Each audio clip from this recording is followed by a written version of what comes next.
headphones on, and I was like, when you have your headphones on and you're listening to the track, it still picks up background audio, right? So fucking, I was sitting there, I was fucking with it, right?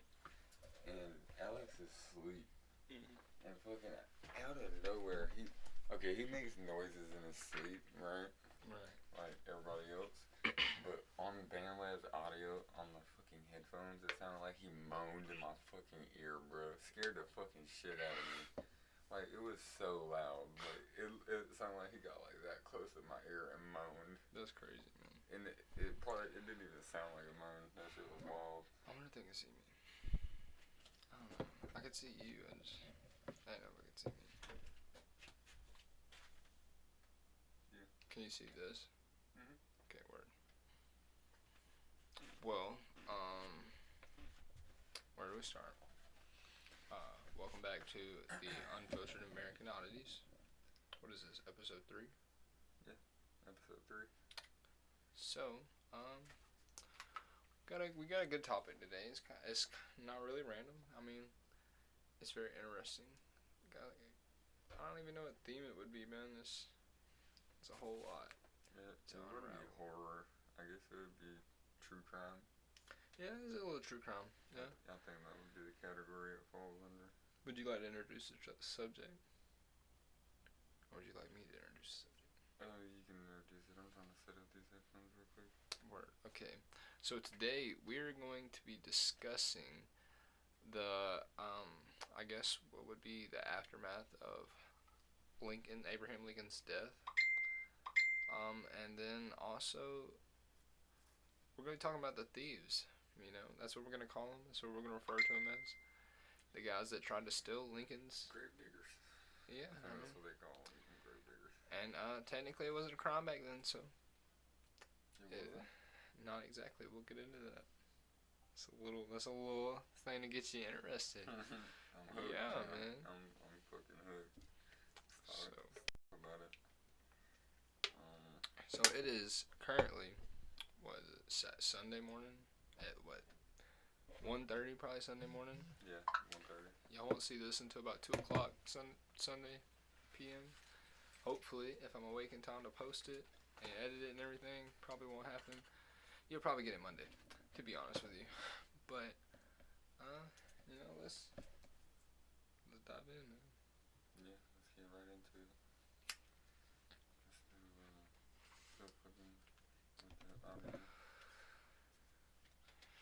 Alright, so in 1876, the plot wasn't the very first idea to steal Lincoln's body.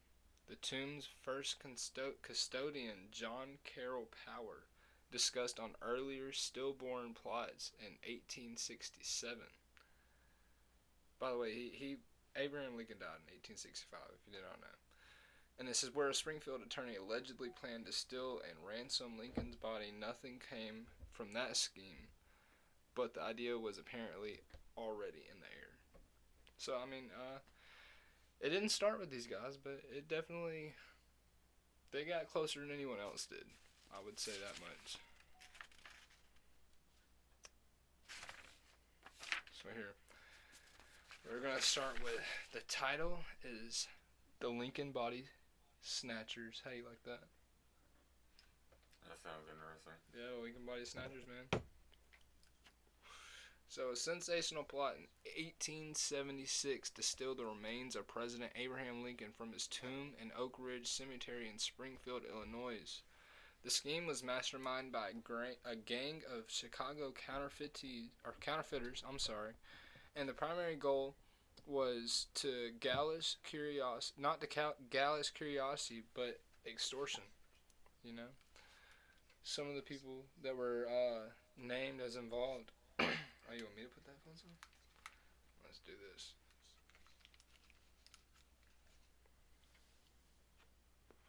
I can hear me hitting this cigarette. It's crazy. But some of the people involved was a guy named James Kennelly, and we're gonna refer to him as Big Jim. Big Jim. Okay. Big Jim was an Irish American crime boss of Chicago, counterfeiting ring, and the mastermind behind the plot, Terrence Mullen and Jack Hughes, two men recruited by Kennelly to carry out the physical theft. We're going to talk about Benjamin Boyd. Is it a theft or is it a heist? Or would it be considered a hostage? Yeah, does it have to be here, or, how does that work criteria-wise? Does it have to be alive? I'm not sure, man. I wonder if it counts as kidnapping. I would assume. Well, it might just be extortion. You know. Yeah. I'm not sure. But we're going to be talking about Benjamin Boyd. We're going to refer to him as Ben. The gang's master engraver for counterfeit plates. Why is it vibrating so bad? I don't know. Shit. It might have been notifications. Sorry about that. The master engraver and the counterfeit plates, whose imprisonment was a 10-year sentence, was the entire motivation for the plot. Louis C. Siegels, a career criminal recruited by Mullen and Hughes, who they believed experienced a body snatcher. Unbeknownst to them, he was actually an informant for the U.S. Secret Service. Yo, didn't know that dropped much. a bomb. Dropped a bomb. They didn't know that much. I bet that was like a rare occurrence back then in the 1800s. Oh, somebody to work with Secret Service? Yeah. Yeah. Wasn't it like just getting started? I mean, it was like in its early days. Yeah, I don't even think there was like a bunch of like crimes or laws to back them. Yeah. I don't know, man. But we're gonna talk about Patrick D. Tyrell, chief operator of the Chicago district of the U.S. Secret Service, who led the effort to catch the grave robbers after being tipped off by his informant Sweegles. So,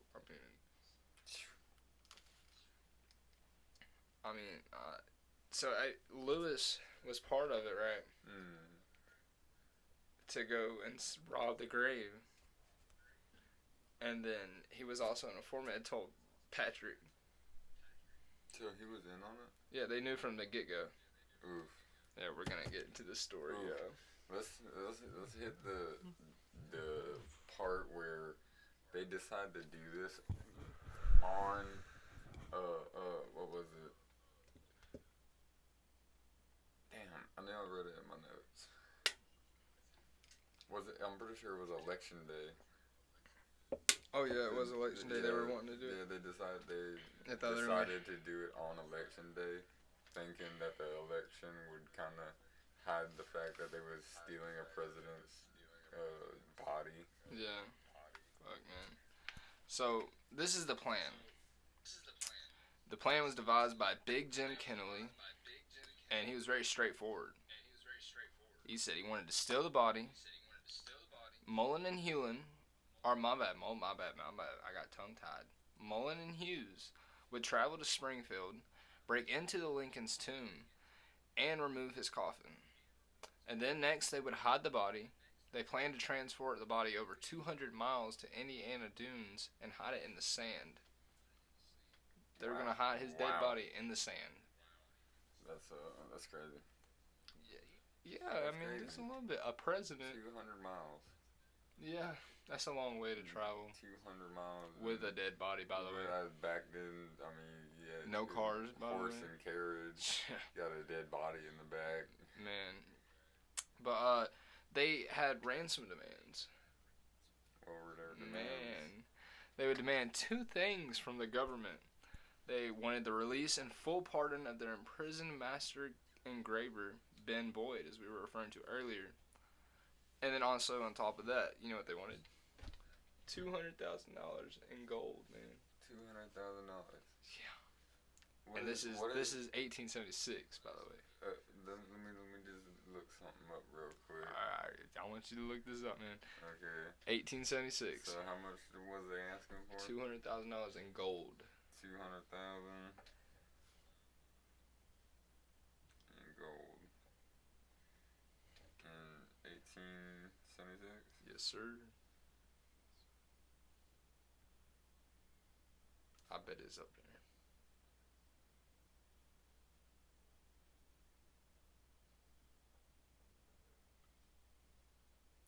4.9 million. See, holy shit. So I mean, that might be just enough for a body of a Abraham Lincoln, of a president. That might not be too high of a cost. I mean, what? I mean, with inflation and everything. Yeah. But no, like back then, that is a lot of money. Could you imagine asking for that ransom and then they just being like, just keep them? That'd be crazy. Just a little That'd bit. be crazy. So the date, so for my notes, it's called a heist. Is what I called it. But for the date of the heist was set for November 7th, 1876, which was also presidential election day. The criminals hoped that the townspeople would focus more on the election results and would leave the cemetery deserted and the crime unnoticed. But then again, it's Abraham Lincoln. He's the president of the United States. He just passed. Well, not even just passed. He'd passed in 1965. This is 1976. This is a whole 11 years after he passed away. So, I mean, I don't know, man.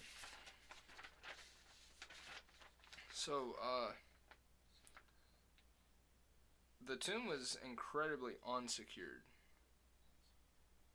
The plot was almost successful precisely because the security was so minimal. The only thing preventing the entry to the main chamber was a single and easy-to-file padlock on the door. The thieves didn't even need a dynamite to get into the sarcophagus. Its lid sealed with plaster of Paris, not cement, making it relatively simple to open. The real hiding spot for 25 years. After the 1876 attempt, the tomb's caretaker John Carroll Power and a group of friends formed a secret group called the Lincoln Guard of Honor. Yeah. So they had to protect this tomb. They thought there was no security. There is now. Yeah. There is now. It says this group vowed to keep the location of the coffin a secret.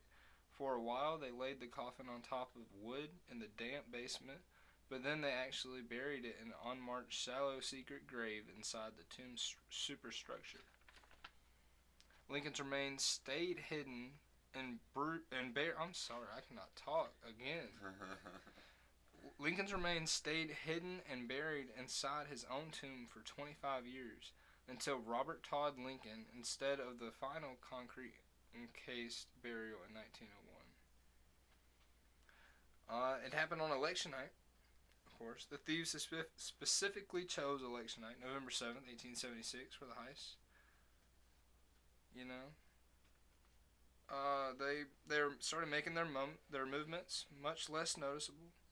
The detail actually helped them escape the Secret Service and the confusion of the gunfight going on. Alright, so I'll tell you about the gunfight. Alright, yeah, I'll tell you about the gunfight. I like talking about this year because not only did they try to rob his grave, but this was also in 1876 where the Brooklyn Theater fire happened. Oh, really? As well as Wild Bill Hicks' death. Did not know that. Yeah. That's crazy. And also, I think it was 3 or 4 months after this event where James Younger attempted to rob the first national bank in Minnesota. 1876 seemed to be a big year for crime. Yes, it was. I mean, I guess that if you want to be a criminal, that was the year you should have lived in. That was also the same year Mark Twain put out his novel, 1876, yeah. Yeah. If Tom I Sawyer, yeah. if I had a time machine, I'd go back 1876. Yeah. It was also the first official game between the Boston Red Caps and the Philadelphia Athletics. Some little fun facts. First official game, yeah. That's pretty unique, though. I mean, yeah, that's a big deal. 1876. So, you want to know about the failure of the plot, man? The failure? The failure, the downfall, the catch. The informant. The best part. That was a bad choice. I wonder where they met him. So, thanks to the Secret Service informant, Louis Swiegels, authorities were fully aware of the plan. Before it even happened. I mean, well, that's what happened. I mean, dude, that's so. That's crazy. That would. I don't even. Like, I'm just trying to put myself in the shoes of the other people on the plan. They burst their bubble before they even blew it up. Yeah, they never had a shot. Never. Not with him. They had a good plan, but it was never gonna work. Not with him. Yeah. It says Mullen and Hughes successfully broke into the tomb, opened the marble sarcophagus. Sarcophagus. I don't fucking know how to say that word. And began to pull out the Lincoln's heavy cedar and lead-lined casket. Swiegels was then sent out to supposedly retrieve the wagon. This was the signal to alert the waiting lawmen. Well, of course, I mean, let me step outside for a second. I'm gonna go take a leak. Yeah, he should have known then. When the agents rushed into the tomb, one of the detective's pistols accidentally discharged, creating chaos and confusion in the dark, man. Oh, Lord. Yeah, their bullets flying, people screaming, bodies trying to get snatched. Everybody running.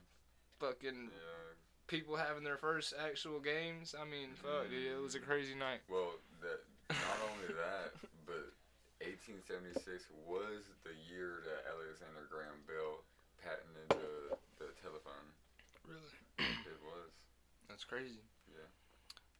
Swiegels could have called the guys instead of going in outside? And in our earlier discussion, we said it was just horse and carrot, but the Otto family put out a 4-stroke engine that year, too. Really? Yeah. So, yeah.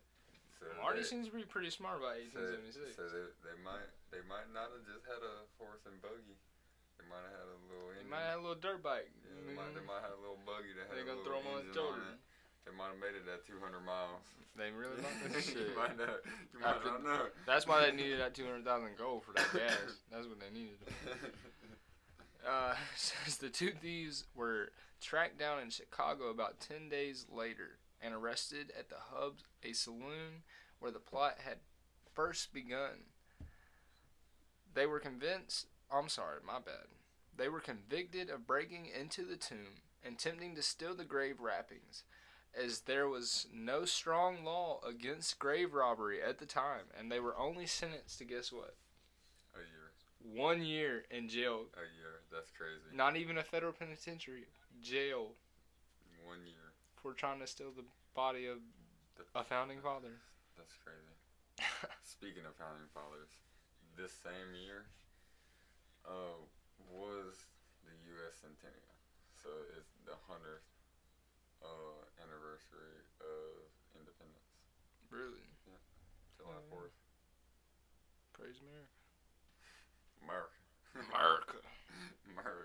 Following this attempt, Lincoln's body was secretly moved and hidden in the tomb's basement multiple times over the next few decades for security. Mind you, before I read any more of this, please keep in mind that Abraham Lincoln died in 1865. Please remember that. His remains were finally laid in their permanent and protected spot encased in a vault under tons of concrete in 1901. Oh, they encased his body after that? In 1901. This happened in 1876, 1901. He died in 1965. Yeah, we're talking a long time. How much do you think his body decayed before he was finally buried? Oh, he was just bones, probably dust at that point. It's a somewhat dramatic timeline of Abraham Lincoln's body after his death. His remains were moved exactly 17 times between 1865 and 1901 before finally being placed in its current permanent and secured location. In the years following the attempted theft in 1876, the tomb custodian John Carroll Power was the one who decided to move Lincoln's body to a secret location inside the tomb to protect it from another attempt. The marble sarcophagus that visitors saw in 1876 up to 1901 was in fact empty. Yeah, y'all thought Abe was in there. He was not. He was not in there. For security reasons, of course. The people guarding the tomb allowed the public to believe Lincoln was still inside the sarcophagus, while the actual coffin, hidden in the various locations, including under a pile of wood and buried in a shallow secret grave within the tomb's superstructure. So while the counterfeiters failed to steal the remains in 1876, the people who actually removed Lincoln from public view were his protectors. They kept his body hidden secure for over 20 years.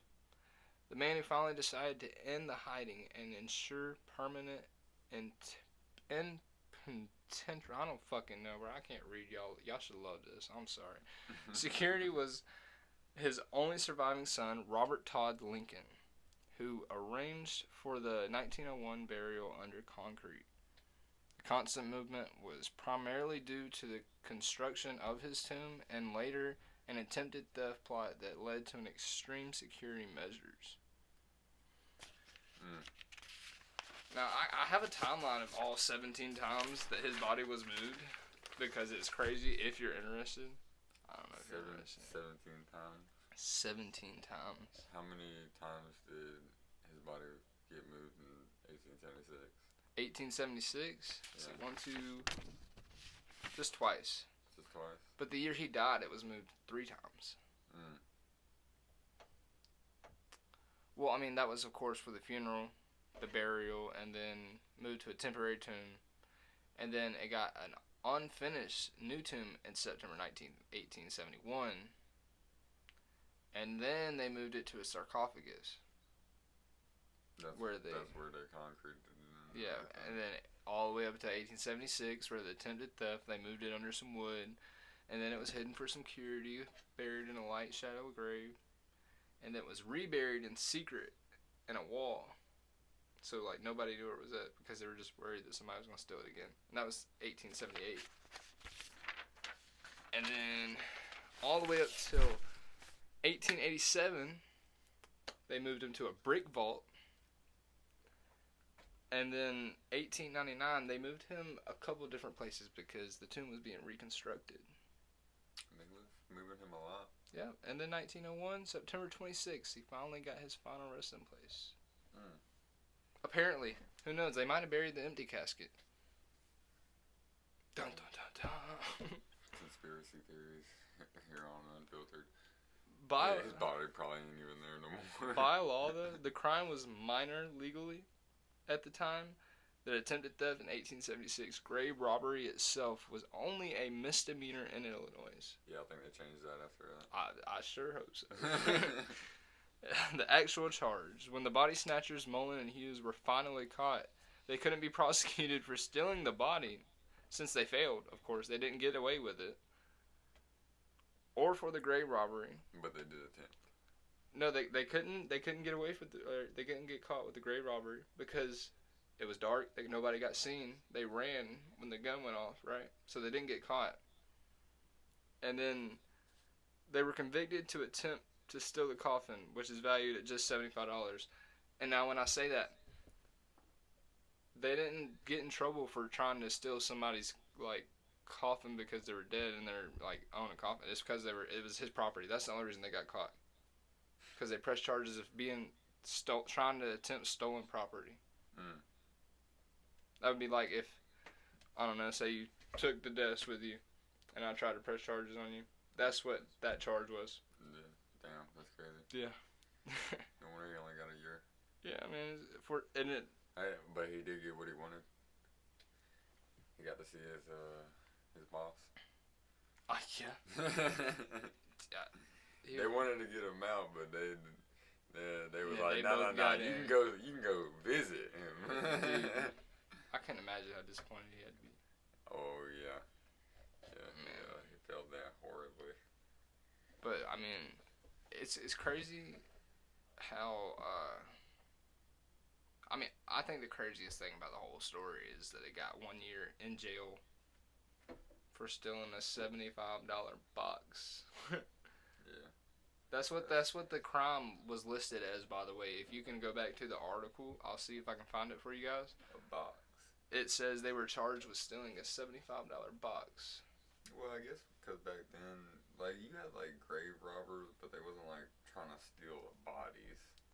Like, people would be buried with their, their watches. And I mean, they can't. And their like bracelets. I guess they can't like really that. prove anything because they'd already come up with the Constitution by then.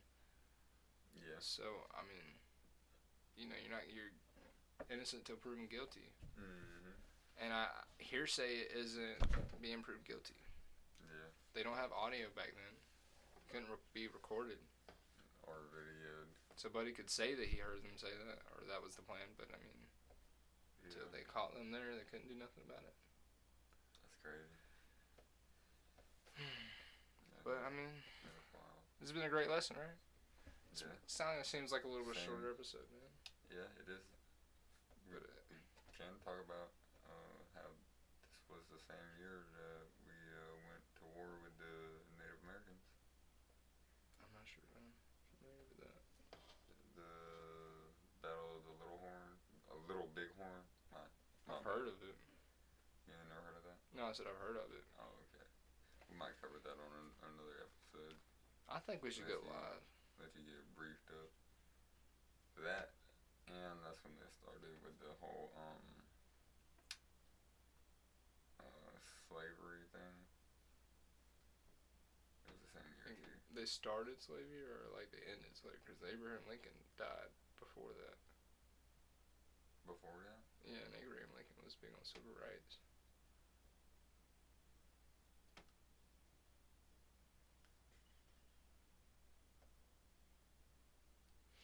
Well, this has been the Unfiltered American Oddities. It has. Episode 3. Don't mind what I say. We're gonna go live on TikTok, and we're gonna get famous. Probably gonna be talking about the same thing, because people's opinions. If you have any questions, any concerns, leave a comment. Like he said in the first video, I hope you roast him in the comment section, please. And roast me in the comment section. please tell us what you want to hear in the next episode. And comment down below. Tell us what you want to hear about. What you want to learn more in depth. Like the video. It's October. If you want to hear some spooky shit, tell us. We'll talk about some more scary shit. Last time it was the Bell Witch. This time it's Abraham Lincoln. You never know with us. That's all I can say. It's very diverse.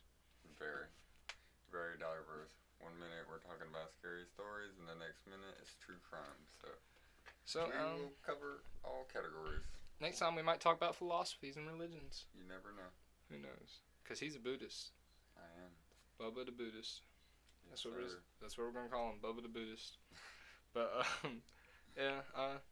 Make sure y'all click on the TikTok link in the bottom, and that's in the bottom in the description, and then you'll catch ours live sometimes, and you can see the uncut version of this. Of course. Yeah. I mean in the back, no cuts. And then we could talk to you guys. Why would you not want to talk to us? We're great. We're fun. I mean, we're amazing. We know. But hell yeah, man. But it was a great podcast. And I hope you guys have a great Monday, or whatever day it is that you're watching this. Hope you guys love the story. And subscribe, yo. You know what? Cruising.